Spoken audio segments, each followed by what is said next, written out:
Good afternoon, Facebook and Instagram family. You are at Business Strategies and Tips with Lady L, and I am your host, Lady L. We are going to continue having an exciting week again this week. Just going to wrap up a couple more things in the tax exempt, aka nonprofit sector, 501 sector. We're going to talk to the big elephant in the room today, and that's about the money.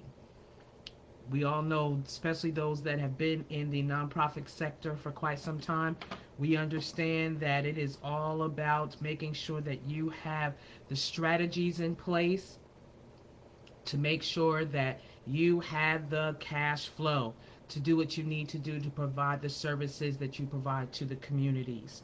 So, we're going to talk about two main areas. Today, we're going to talk about grant funding. Now, if that's not the big elephant in the room, I don't know what is. The question for today: how do I begin to look or acquire grant funding for my tax exempt organization? Most grant lenders want to see how much skin in the game or sweat equity you and your board has personally invested in your own business, in your own corporation.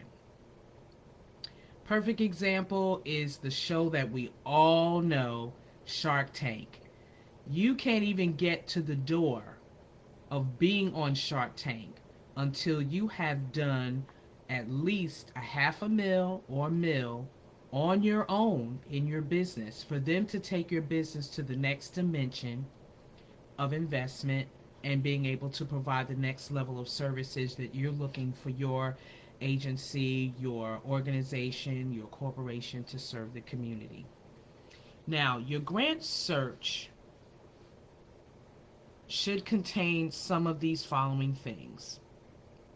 Search for grant opportunities that are first local and statewide to your organization, common resources and fundings, because you're already in the community. You're the face of the community. If you're brand spanking new, you have to get out there, boots to the ground, to let people know who you are, what you are doing, what services you provide. So you are going to be doing a lot of bartering of services or time, because you want people to understand this is what you have available to serve, to give. And this is how you begin to bring in volunteers. This is how you begin to connect to people. Networking is huge in your very, very early stages, because people don't know who you are. And people only invest in people that they know, that they have a relationship or have some type of connectivity. So you have to connect to the general public in which you serve, so that they know who you are, they know what you do, they see your track record. Your social media is critical as well, your website is critical as well. Everything you do with phones and everything today, you don't have to necessarily hire a professional photographer first starting out, because you may not be in a position to do that. That's where your board members come in at, making sure you have some influential board members that can bring these types of resources in, as we previously discussed in our other lessons. You can go to my YouTube channel, Lady Vern, and you'll be able to backtrack on some of those developments as well. But in your process of going face to face with the local, the city, the state area, people need to know who you are and the services that you provide and the impact that you make. When people see the great impact that your corporation or your organization gives to the community, that how much of an asset it is to the community, then you're more apt to get resources. You're more apt to get more networking, going to networking events, going to public events, especially now that the weather is breaking and you have your spring and summer events coming up. You need to be in the place. Your sweat equity, your initial investments is getting those vendor tables or getting being a vendor at a public forum, especially if they're doing forums that is connecting to your vision, mission, and purpose, that you are looking to make a difference in your community. So you want to make sure that you are attending certain forums that have influential level people attending. You may go to a function that may not have an in may have not have a direct connection, but may have an indirect connection to your mission, vision, and purpose. Again, we're not just running after money, but there has to be some type of connectivity that the arena that you find yourself in, they see that you have something valuable that they would want to connect to and get out for you and on your behalf who you are and what you do. So, you need to make sure that you have fees and goods and services. All of it, not just services, not just goods. You want to be able to do both, because when you have services but you have products to back it up, that gives that second layer or third layer of support to the services that you render. So you're making sure that you have some type of goods and services, even if they're fundraising type or giveaway type of items. Make sure you have something to put in the people's hands so that they can make that connection. Hey, refrigerator magnets with your logo, with your website, with your contact information that people can see, that people can focus on. Something that has some sustainability, that people will always, even if they don't personally use your services, they know people who need your services. So when you're strategically putting together your marketing materials, make sure that they can have a lasting impact, not just a temporary, just to be handing out things. I have a little guy who's sitting that I could actually prop my phone up on, and ingenious. I still use it. I went to that networking event I think a year or two before the pandemic, and I'm still using that item, and I'm still looking at that resource that's on that item, and I do my little referral based on who I know in my course of business that may need their services that I don't provide.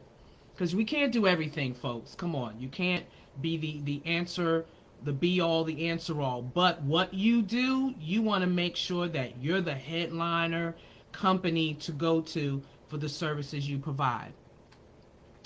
Always look for individual donations and major gifts. Look at your circle of people, their level of influence, and if you have a circle that has a very low influence, you need to get another circle. We're always saying that in my university that I attend, the Manning Exchange Group. If you're the smartest person in the room, you need to get another room. If you are the most influential person in the room, you need to find another level of a room that you can go, because at the end of the day, you're doing all the pouring out, but you need pouring into too. So you have to connect to the people who has your results already and sit down. Hey, again, sweat equity. Sit down, take them to lunch, pick their brain. How did you get where you got? Stop reinventing the wheel, or stop thinking that your services are unique in one sense, but the foundations, the systems, the methodologies have some similarities across the board in the industry. Connect to these people. Connect to these people. I'm always connecting to other entities and other companies or other industry workers in my field, because I'm not the smartest person in the room. So I connect to other people who has the experience, who has the results that I'm looking to acquire and to attain. And I have that opportunity to be able to commune with them to get some assistance even for myself. Bequeaths and endowments, or people that may leave an inheritance. Okay? Find those organizations or those people that have a heart for what you're doing, that may have a foundation. We talked about foundations at the previous session, and they can connect to what you do. There's a ministry, my Bishop Mama, Love of Jesus, our organization that affects the community, the Young Disciples Community Development Corporation. I'm looking to be a blessing to them now and when I'm no longer here. Find those kinds of people who has a heart for what you're doing, and then they'll be able to bequeath or give an endowment of some kind or leave an inheritance of some kind for what you do. Now that's, future money, but it's about building relationships at the end of the day. If you don't build relationships, you are not going to have a successful business, period. Because people only want to do business with people that they have relationships with, that they can connect to.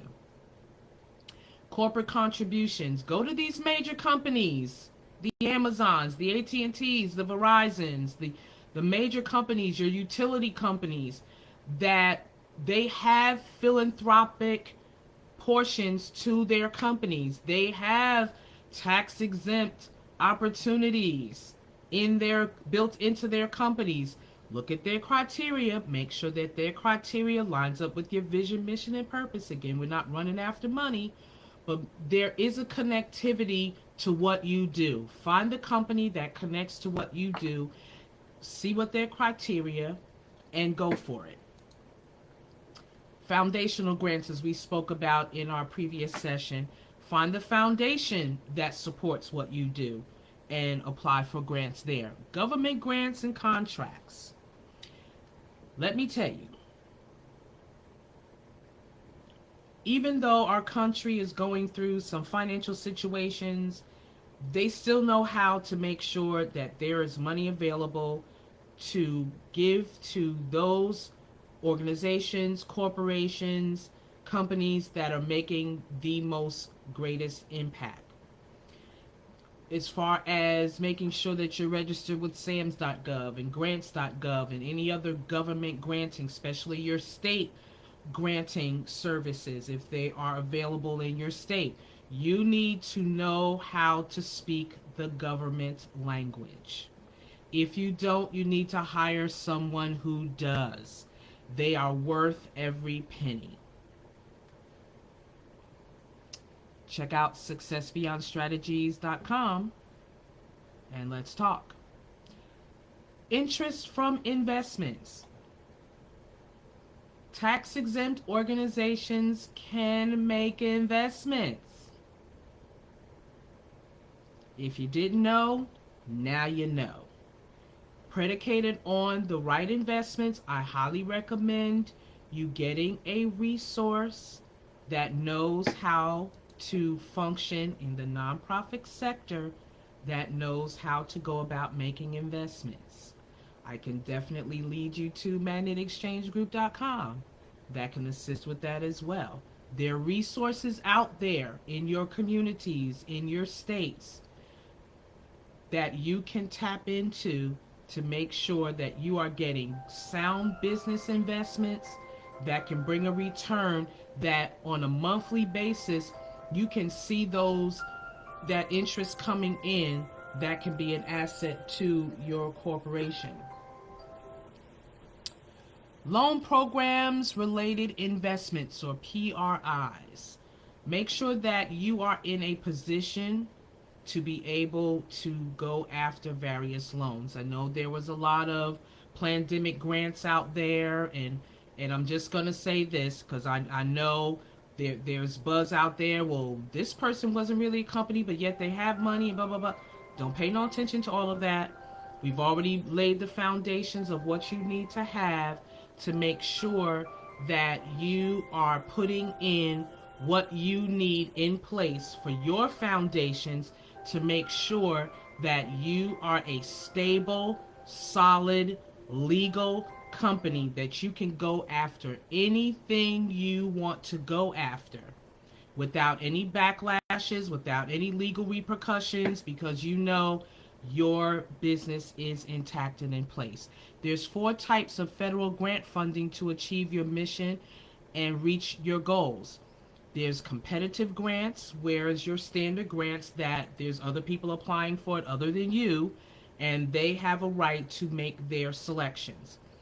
Formula grants that are based on predetermined awards.